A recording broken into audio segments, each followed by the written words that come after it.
దేవుని అతి పరిశుద్ధమైన నామానికి మీ అందరికీ వందనాలు, శుభాలు. అందరు బాగున్నారమ్మా?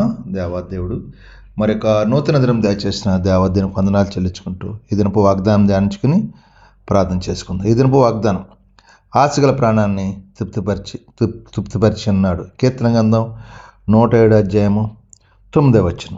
ఆశగల ప్రాణాన్ని ఆయన తృప్తిపరిచి ఉన్నాడు. ఏ బిడ్డలతో ఆశ కలిగి ఉంటారో వాడిని తృప్తిపరిచాడు. మనకి ఎప్పుడూ కూడా ఆశ ఉండాలి. దేవుని యందు విశ్వాసము, భయభక్తి కలిగి ఉండి దేవుడు నాకు ఈ కార్యం చేత నిరీక్షణ కలిగి ఉన్న బిడ్డలుగా ఉంటాడు. ఆయన నిశ్చయంగా ఆయన తృప్తిపరుస్తాడు. ఆకలి ఉన్న వారి ప్రాణం మేలుతో నింపుతాడండి. దేవాదేవుడు మేలుతో కూడా నింపుతాడు. కాబట్టి దీని వాగ్దానం సహోదరుడా, సహోదరి, ఆశ ఉండాలి మనకి. ఎప్పుడు కూడా దేవుడు చేస్తాడు, మేలు చేస్తాడు, సమస్తము చేయగల సమర్థుడు, ఆయనకి ఏది అసాధ్యం లేదు.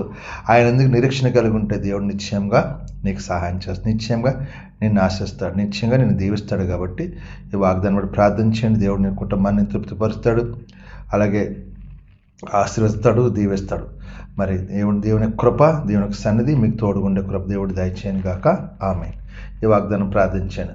ఈ సమయంలో మీ కొరకు ప్రార్థిస్తాను. మీరు కూడా నాతో ఏకీభవించారు. ప్రార్థన. సర్వాధికారి, మహాగండు, పరిశుద్ర, కృపగలేసు, కనికరం గల తండ్రి, నీకు వందనాలు. మరొక నూతన దినం దయచేస్తూ ఈ దినమంతా నీ రేఖల చాటును భద్రపరిచి కాచి కాపాడని, దీవించండి, ఆశ్రయించండి. నీ ఆత్మాభిషేకం మాపై కుమ్మరించండి. మేము వెళ్ళే ప్రతిభలో జయాన్ని, విజయాన్ని దయచండి. దుష్టుడు సాతాను బంధకాన్ని విడిపించండి. మా పని భారం ఒత్తిడి తీసండి. మాకున్న ప్రతి కీడిని మేలుగా మలచండి.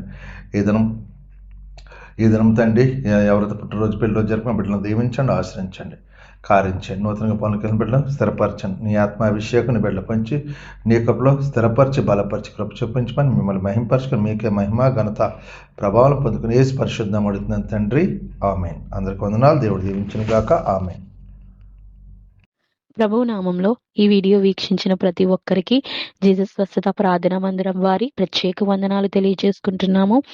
మరి ఇంకెన్నో సందేశాలు, వీడియోలు, సంఘ కార్యక్రమాలు మీకు అందుబాటులోకి రావడానికి పక్కనే ఉన్న సబ్స్క్రైబ్ బటన్ని ప్రెస్ చేసి బెల్ ఐకాన్ని కూడా ప్రెస్ చేయాల్సిందిగా కోరుకుంటున్నామండి.